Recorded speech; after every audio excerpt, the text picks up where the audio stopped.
Bonsoir tout le monde, merci d'être venu pour cette rencontre avec Rama Benamou El Madani. Merci Rama de présenter ton livre ici à la librairie Libraire, Seul ancré dans le sol. Il faut savoir que c'est le premier écrit de Rama. Rama n'est pas venue toute seule, elle est venue accompagnée de deux comédiennes et, et un comédien. Ouais. Et on va avoir le plaisir, on va avoir une lecture de passages choisis. Qu'ils ont choisi eux-mêmes.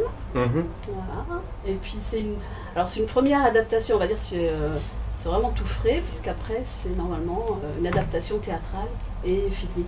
Il est structuré de trois actes, de trois manières, de raconter une solitude. Voilà, c'est le titre.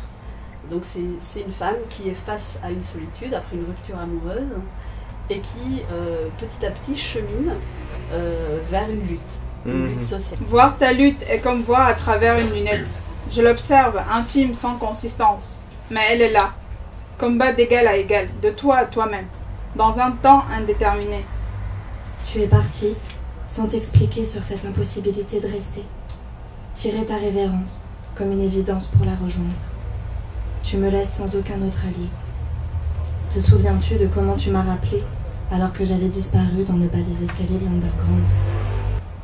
La route qui s'ouvrait devant elle était faite de platanes qui rendaient l'atmosphère sombre, alors que la voix du chanteur alourdissait davantage la triste vérité qu'elle venait d'apprendre.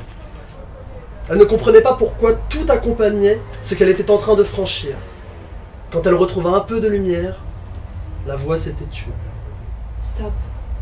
Tout est là, dans cette envie de partir ailleurs, dans les nuages, de rêvasser un bon coup. La vie. Voilà qu'elle devient hyper réaliste avec son lot de drames, de violences, de scènes abjectes rapportées par les médias comme s'il fallait absolument attraper nos rêves et les enterrer. Nous ne sommes que peu nombreux à tenter de prendre notre temps et chercher la vie là où la mort nous tue. Pour que la vie redevienne vivante et amoureuse, nous devons nous protéger et créer des rêves si forts et si grands que rien ne peut détruire.